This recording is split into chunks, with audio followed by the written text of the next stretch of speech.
Il y aura des coups d'État encore. En Côte d'Ivoire, des peuples ont parlé. Au Bénin, des légitimités se sont exprimées. Au Togo, le Parlement s'est exprimé sur la question. Au Nigeria, c'est pareil.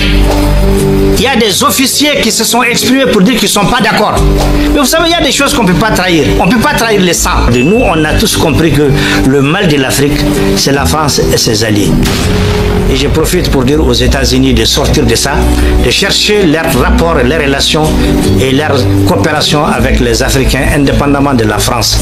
Personne ne peut nier que les Africains ont souffert pendant des décennies. Après la colonisation, ils ont vécu encore pire, même en croyant être indépendants. La deuxième chose, ils n'ont pas bénéficié du potentiel de richesse que Dieu leur a donné. Il a été volé, dilapidé et ils sont restés toujours dans la misère. Et maintenant, on leur invente une guerre, le terrorisme, pour les exterminer et les détruire, les tuer. Là, je crois que Dieu a répondu. Dieu a répondu pour que le changement soit global et qu'il vienne d'en haut. Ce n'est pas seulement en Afrique. La position de l'Occident va changer. Je ne dirais pas qu'ils vont être anéantis ou ils vont s'affaiblir.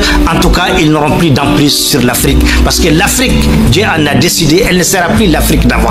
Elle sera une Afrique des Africains dans laquelle les rapports seront humains, sereins et gagnants-gagnants. Ce qui est important pour nous, c'est d'abord les intérêts des peuples africains. Et une fois qu'ils sont actés, nous les avons assumés, nous aurons nos alliés dans cette communauté internationale. Cette communauté internationale n'a jamais fait l'unanimité autour de quelque chose parce que chacun défend ses intérêts. Et c'est ça, malheureusement, que nous, Africains, nous n'avons pas compris. On a compris cette danse-là, cette musique-là. Alors maintenant, nous défendons nos intérêts. Il ne nous appartient pas d'écouter ce que veut la communauté internationale.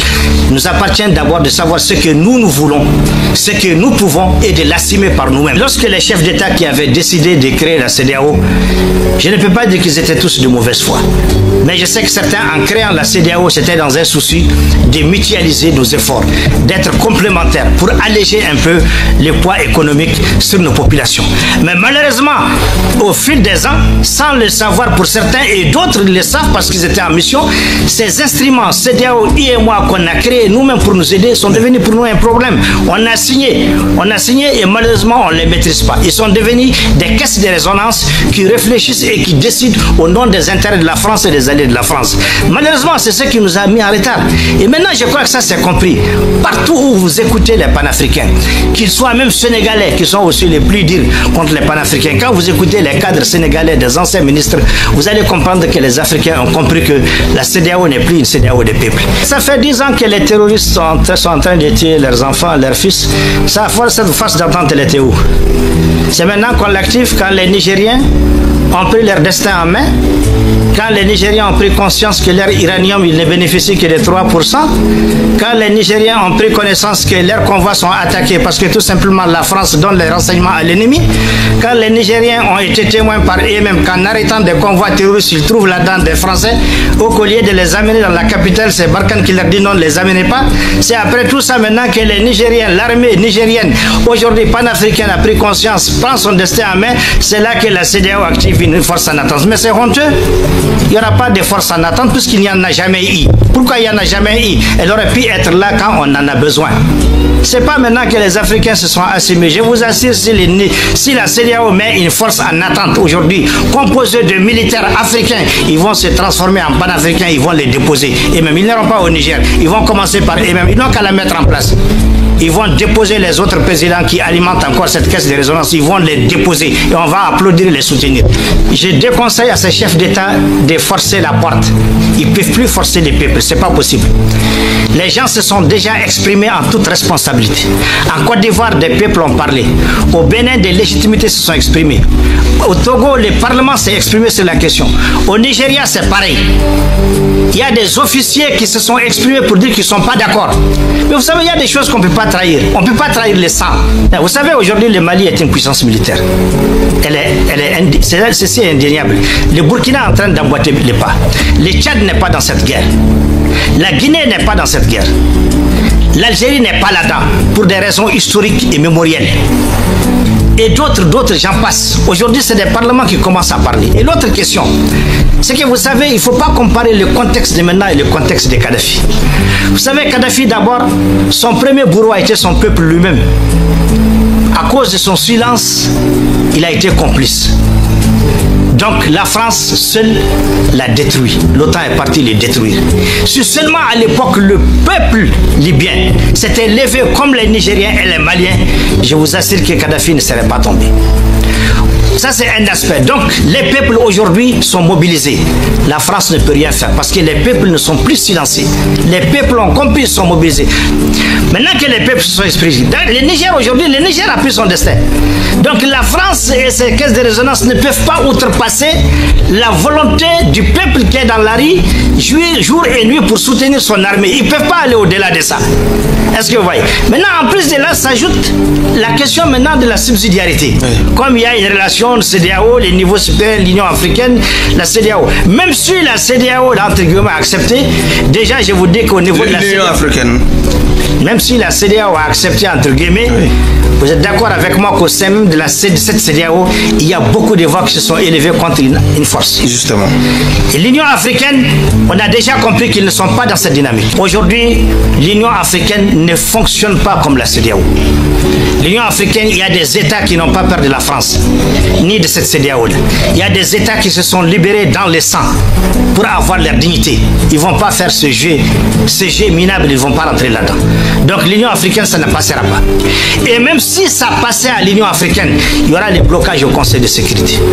Parce que cette situation est une situation qu'il faut prendre aussi dans un cadre global, dans la réelle politique internationale. Nous ne sommes pas isolés. Nous avons des partenaires même plus puissants que la France, avec lesquels nous n'avons pas de rapports de subordination. Nous avons des rapports de respect mutuel, des rapports sincères. Ils savent ce qu'ils veulent chez nous et nous savons ce que nous voulons chez eux. Donc nous gagnons tous les deux dans ces rapports. Oui. Et même si ce système marchait au Conseil de sécurité, il y aura un problème. Vous savez, quand au nom de l'Alliance pour la refondation du Mali, nous avons fait notre appel à soutenir le peuple nigérien et le CNSP, oui. Nous avons dit très bien dans nos recommandations que nous leur demandons de protéger Bazoum, de sauver le Niger, de le mettre dans le giron des grandes nations, oui. Mais protéger Bazoum et sa famille. Oui. Pour des raisons. Premièrement, nous sommes un peu leurs aînés dans cette crise. Au Mali, personne n'a été humilié. Personne n'a été humilié. Jusqu'à ce que la mort naturelle a emporté ceux qui doivent mourir, les autres sont vivants encore. Justement, c'est là, et ça, ce n'est ni la faute aux Nigériens, ni au CNSP, et ni même à la France, parce que la France défend ses intérêts. Quel est l'intérêt de Bazoum? Et j'espère qu'il va suivre ça. Vous savez, je remercie et je prie Allah pour la mémoire de Ibeka pour une chose. Il paraît qu'il l'a dit. Allah, c'est Dieu qui sait. Il paraît que Ibeka a dit à ses fils, les 5 colonels, que pour que je reste au pouvoir, aucune goutte de sang ne doit être versée. Wallahi, s'il a dit ça là, que Dieu l'agrée dans son paradis. Ça, c'est la fibre patriotique. J'aurais aimé que Bazoum, s'il est vrai qu'il est nigérien, au lieu de laisser la France, les criminels, les mercenaires du monde, les prédateurs, s'acharner comme ça là, au nom de sa petite personne, il aurait dû sortir grand pour faire le même discours. Je l'invite à dire tout simplement, oui. Si c'est pour moi qu'on attaque le Niger, que personne n'attaque le Niger, je laisse le pouvoir.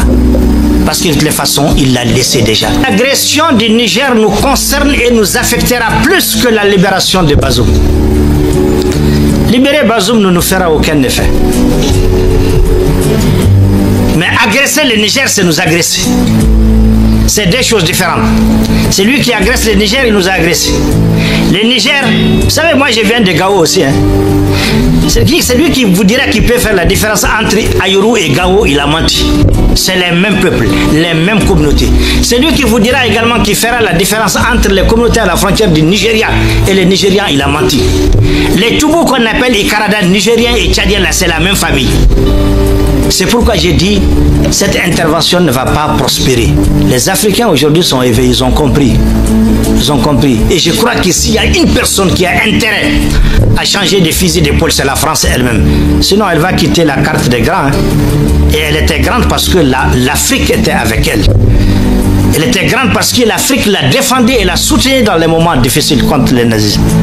Aujourd'hui, ce n'est plus le cas. La France doit savoir qu'elle a tellement posé des mauvais actes criminels, dangereux et mauvais qu'elle ne peut plus compter sur un Africain.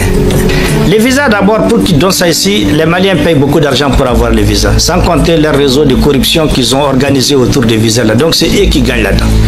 La deuxième chose, la main-d'œuvre. Ils n'auront pas de main-d'œuvre. Les Français, ce n'est pas eux qui font la main-d'œuvre là-bas. C'est des Maliens qui font ça. La troisième chose, il y a beaucoup de Maliens également qui contribuent à la richesse de la France là-bas. Donc ils font du tort à qui? C'est pourquoi je félicite notre gouvernement qui a agi toujours dans le cadre de la réciprocité pour refuser aussi les visas.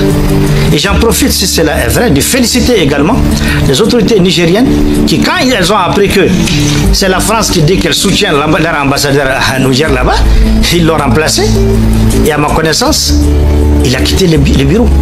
Et je crois qu'il n'a pas eu le soutien de la France qui a promis le soutien de le reconnaître. Vous savez, il y a des choses qui sont très, très ignobles, qui à la limite indécentes, vraiment dégoûtantes, quoi. De quel droit la France va dire qu'elle soutient un ambassadeur de le reconnaître? De quel droit? Est-ce qu'on n'a pas besoin de dire à Macron ou à ces Français de retourner à l'école des sciences politiques et de la diplomatie? Parce qu'en relation internationale, c'est trop bas.